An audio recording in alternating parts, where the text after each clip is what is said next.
السلام عليكم ورحمة الله وبركاته. نحمده ونصلي ونسلم على رسوله الكريم، أما بعد. أعوذ بالله من الشيطان الرجيم.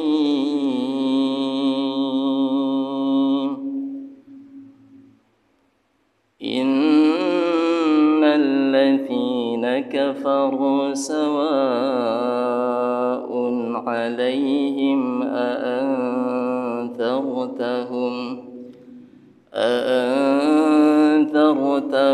أم لم تنذرهم لا يؤمنون. ختم الله على قلوبهم وعلى سمعهم وعلى أبصارهم غشاوة ولهم عذاب عظيم. ومن الناس من يقول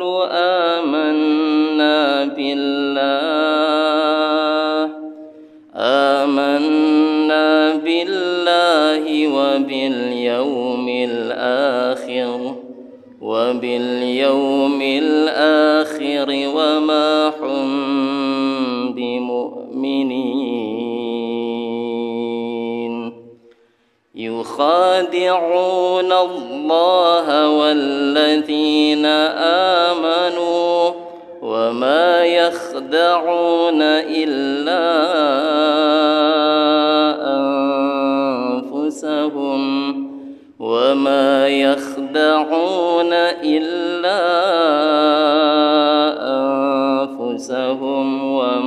يشعرون.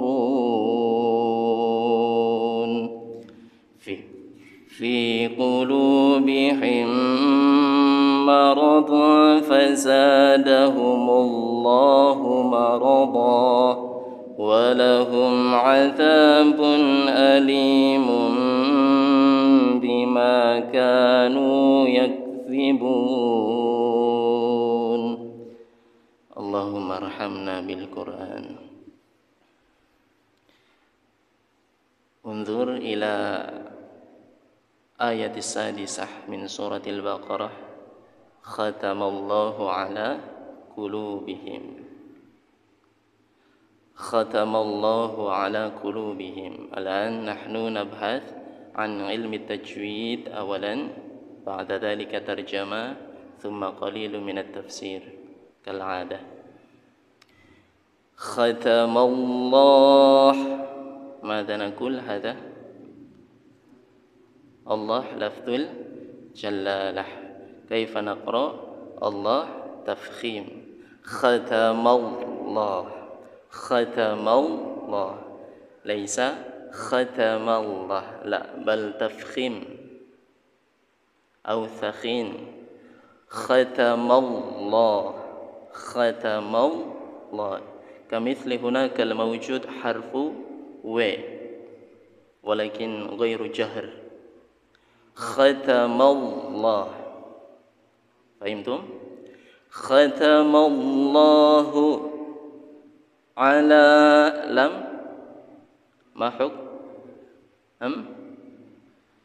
ما الطبيعي؟ صحيح، ما الطبيعي؟ على. ختم الله على قلوب، ما الطبيعي؟ لماذا؟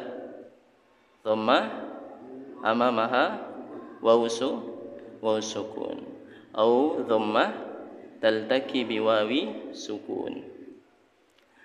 ختم الله على قلوبهم بهم ميم هنا سكون جهر، ميم قلوبهم إظهار شفوي، وليس نحن نقرأ ختم الله على قلوبهم، هذا خطأ. الصحيح يعني khatamallahu ala qulubihim wa idhar ay jahr ay bayyin khatamallahu ala qulubihim wa ala sam'ihim wa ala lam huna ماذا مد جائز منفصل وعلى أب ماذا أب قلقلة صغرى أم كبرى صغرى لماذا صغرى نعم في وسط الكلمة أي غير وقف كيف نقرأ النقرأ يعني على أب هناك الموجود pantulan am qalqalah ala absarihim ghishawah walahum adzabun adzim ذم ماذا مد عارض للسكون اللهم ارحمنا بالقرآن بسم الله الرحمن الرحيم ختم الله Allah menutup Allah mengunci khatamallah Allah mengunci ala terhadap qulubihim qalbun mereka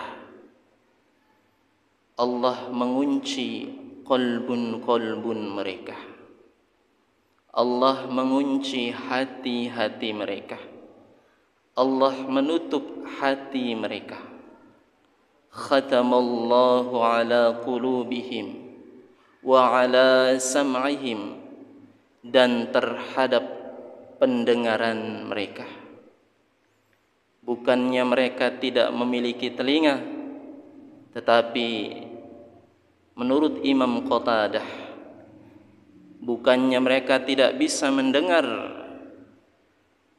tapi mereka tidak bisa memberikan pendengaran kesan yang terbaik di dalam telinga dan hatinya wa ala absarihim dan terhadap penglihatan mereka ghishawah ghishawah itu ghita menurut Imam Ibnu Jurais ghita itu apa penutup tertutup rapat walahum adzabun alim ay walahum adzabun adim dan bagi mereka siksa yang amat besar itu terjemahnya Allah menutup hati mereka Allah mengunci pendengaran mereka Allah menutup penglihatan mereka sekali lagi menurut para alim ulama bukannya mereka tidak bisa melihat dan mendengar tetapi penglihatan dan pendengaran mereka ditutup dan hati mereka dikunci oleh Allah Subhanahu wa taala disebabkan karena apa? Disebabkan karena mereka mengikuti perbuatan syaitan, karena mereka mengikuti perbuatan syahwat, karena mereka bermaksiat kepada Allah. Maka karena sebab sifat adilnya Allah Subhanahu wa taala, orang yang senantiasa bermaksiat kepada Allah, durhaka kepada Allah, melakukan apapun yang membuat Allah murka, lambat laun hati akan dikunci oleh Allah. Sehingga setiap kebaikan yang ia saksikan tidak memberikan kesan apa-apa di dalam hatinya, dan pada akhirnya yang namanya hidayah tidak akan masuk ke dalam hatinya. Rasulullah sallallahu alaihi wasallam bersabda dalam mafhum hadis, sungguhnya hati manusia itu bagaikan satu lembaran yang putih. Maka tatkala manusia tersebut berbuat dosa, maka ia menulis lembaran tersebut itu dengan tinta hitam, noktah, noktah, noktah, seterusnya, sampai ia terbiasa berbuat dosa, sehingga yang tadinya lembaran tersebut warnanya putih berubah menjadi hitam. Maka tatkala sudah hitam, akan dikunci pintu hatinya oleh Allah, sehingga yang namanya maksiat dalam hatinya tidak bisa keluar.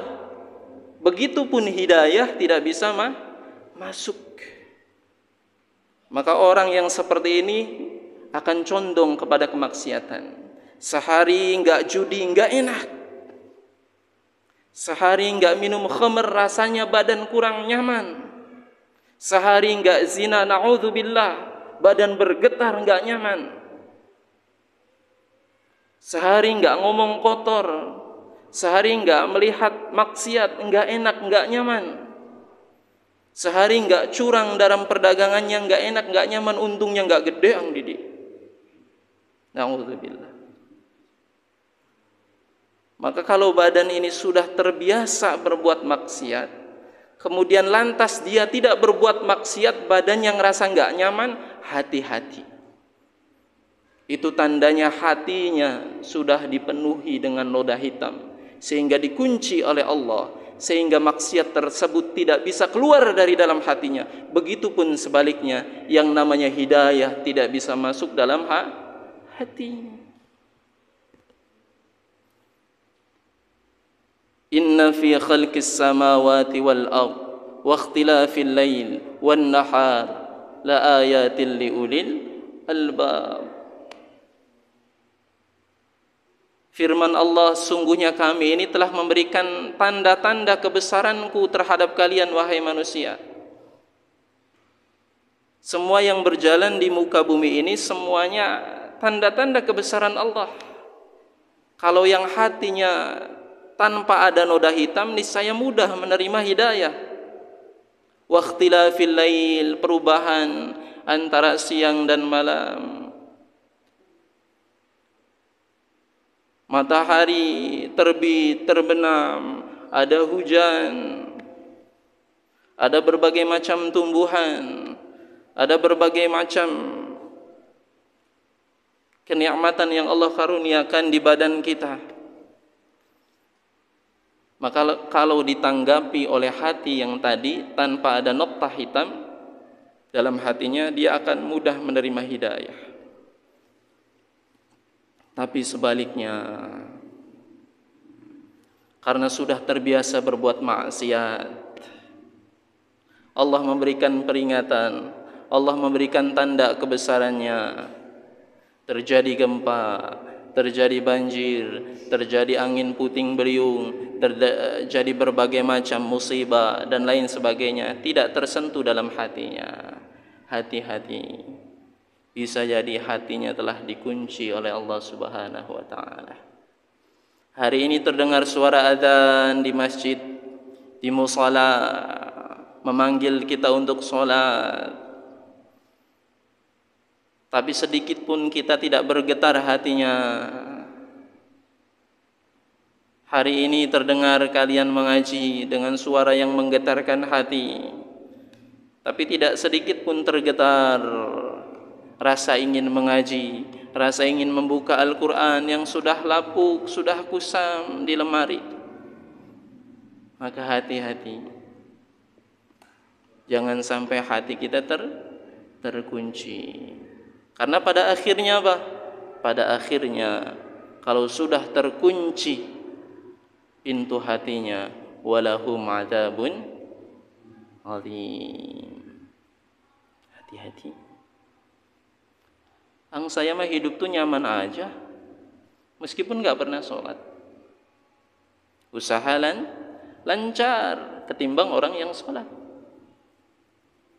Bisnis jalan nyaman, enak. Jabatan naik terus. dimuliakan oleh orang. Meskipun saya nggak sholat 5 waktu, tapi biasa aja tuh hatinya, hidupnya enak nyaman. Maka kalau ada yang demikian, apa kata Allah? Orang yang demikian sedang diberikan azab oleh Allah, tapi berupa istidraj. Dia diberikan nikmat yang banyak di dunia ini, kemudian azabnya diundur sehingga azab itu berkumpul pedihnya sampai banyak, sampai begitu besar. Setelah ia meninggal dunia diberikan sekaligus begitu dahsyat dan sakitnya.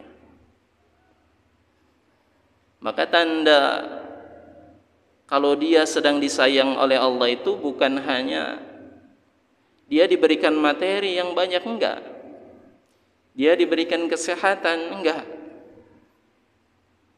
Tapi kadang-kadang sayangnya Allah itu justru Allah menegur. Mungkin waktu sehat kita banyak maksiat sehingga ditegur oleh Allah, diberikan sakit sedikit saja sehingga ingat kepada Allah. Mungkin kalau kita punya uang banyak, kita banyak maksiat pada Allah sehingga ditegur oleh Allah, usahanya macet. Bukan berarti Allah enggak sayang, justru karena rasa sayangnya Allah. Bahkan dalam mafhum hadis, suatu ketika sahabat datang kepada Rasulullah, "Ya Rasulullah, ana uhibbuka." Saya mencintai dirimu ya Rasulullah. Kata Nabi, fikirkan dulu. Kemudian sahabat ini bilang untuk kedua kalinya, "Ya Rasulullah, saya mencintai dirimu lebih daripada orang tuaku dan keluargaku serta anak-anakku." Maka kata Nabi, fikirkan terlebih dahulu. Sehingga 3 kali, "Ya Rasulullah, saya mencintai dirimu lebih dari diriku sendiri dan apapun itu." Maka kata Nabi apa? Dalam salah satu hadis, yakni fadilah tentang zuhud, sungguhnya orang-orang yang mencintai diriku, maka pertama kali akan diuji oleh Allah Subhanahu wa taala dengan kefakiran. Dengan kefakiran. Karena apa? Karena orang yang paling besar ujiannya itu siapa? Para anbiya. Dan yang paling besar ujiannya di antara para anbiya adalah sayyidul anbiya. Siapa? Rasulullah. Maka kalau hari ini kita mengeluh, "Ya Allah, kenapa kita ini enggak kaya-kaya? Usaha sudah montal-mantil, kadang-kadang kepala jadi kaki, kaki jadi kepala, telinga jadi cungur, kan cungur jadi mata, tapi angger bae melarate." Maka sesungguhnya kefakiran yang Allah berikan kepada kita itu tidak ada apa-apanya dibandingkan kefakiran yang dimiliki oleh para anbiya. Siapa di antaranya? Nabi Isa alaihis salam. Harta yang paling berharga dimiliki oleh Nabi Isa apa? Mistun atau mustun, apa? Sisir. Subhanallah. Kalian miskin tapi masih punya duit? Kalian miskin tapi masih makan enak? Kalian miskin masih punya room? Nabi Isa cuma punya sisir. Hari ini yang sedang dilanda musibah, diuji oleh Allah dengan suatu penyakit, maka sesungguhnya penyakit yang kita alami itu tidak ada apa-apanya dibandingkan penyakit yang dialami oleh para anbiya. Di antaranya siapa? Nabi Ayub alaihi salam. Nabi Ayub itu memiliki penyakit yang tidak diberikan kepada manusia semenjak Nabi Adam sampai akhir zaman. Penyakitnya bukan dahsyat, sakitnya luar biasa. Nabi Ayub diuji hanya 3 hari. Hari yang pertama dihilangkan hartanya semuanya. Hari yang kedua dimatikan seluruh anak-anaknya. Hari yang ketiga diberikan penyakit yang tidak dimiliki oleh orang-orang sebelumnya dan sesudahnya. Nabi Ayub alaihis salam. Jadi kalau hari ini kita mengeluh, ya Allah saya badannya sakit terus, ikhwani fillah, wahai saudaraku, sungguhnya penyakit yang kita miliki tidak ada apa-apanya dibandingkan para anbiya. Maka bersabarlah, kata para alim ulama, jikalau engkau bersabar sebentar saja di dunia ini, sebentar saja, kata para alim ulama, sebentar, 60 tahun, 70 tahun selesai, 80 tahun bonus, 90 tahun kadang-kadang ada, 100 tahun masuk rekor muri, ya kan? Sebentar saja taat pada Allah, 60 tahun, maka niscaya kita akan mendapatkan kenikmatan yang selama-lamanya. Allah. Jadi apa yang kita miliki dari ujian, kesusahan, kegelisahan, kemiskinan, penyakit, itu tidak ada apa-apanya dibandingkan para anbiya, dibandingkan para alim ulama. Maka wajar dalam salah satu firman Allah Subhanahu wa taala, tatkala engkau mengaku beriman kepada Allah, maka aku tidak akan membiarkanmu begitu saja, tapi Allah menguji. Betul sudahkah iman kita ini terhadap Allah 100% benar atau tidak? Maka wajar jikalau kita berhijrah menjadi orang yang lebih baik, meninggalkan majelis yang penuh dengan dosa, berpindah ke majelis yang penuh dengan pahala. Tiba-tiba diuji, kamu ternyata usahanya ada ribanya, ternyata usahanya penuh dengan maksiat, ternyata usahanya penuh dengan kesalahan, ternyata dagangannya penuh dengan timbangan yang salah, yang akhirnya secara zahir awalnya dia dapat untung yang banyak, tiba-tiba karena hijrah untungnya tidak lagi banyak secara zahir mata. Tapi janji Nabi kepada orang yang mau berhijrah, man taraka syai'an lillah abdallahu khairan minhu. Barang siapa yang meninggalkan sesuatu karena Allah, Allah akan menggantikannya dengan sesuatu yang lebih baik. Maka kalau kita pengen husnul khatimah, mati dalam keadaan baik, usahakan mempunyai kebiasaan yang baik, sehingga kebiasaan yang baik itu akan membuat hati kita murni, hati kita bersih, sehingga kita mudah menerima hidayah, mudah menerima kebaikan. Tapi sebaliknya, pengen masuk surga tapi tidak diawali dengan kebiasaan yang baik, istiqomah dalam kemaksiatan, sehingga hatinya hitam, tidak ada lagi coretan putih, maka kata para alim ulama, maksiat tidak akan keluar dari dalam hatinya karena sudah terkunci. Begitupun sebaliknya, hidayah tidak akan masuk ke dalam hatinya. Wallahu a'lam bishawab. Akhirul kalam, kita tutup dengan doa kifaratul majlis. Subhanallah bihamdihi, subhanallah bihamdika, asyhadu an la ilaha illa anta, astaghfiruka wa atubu ilaik. Assalamualaikum warahmatullahi wabarakatuh.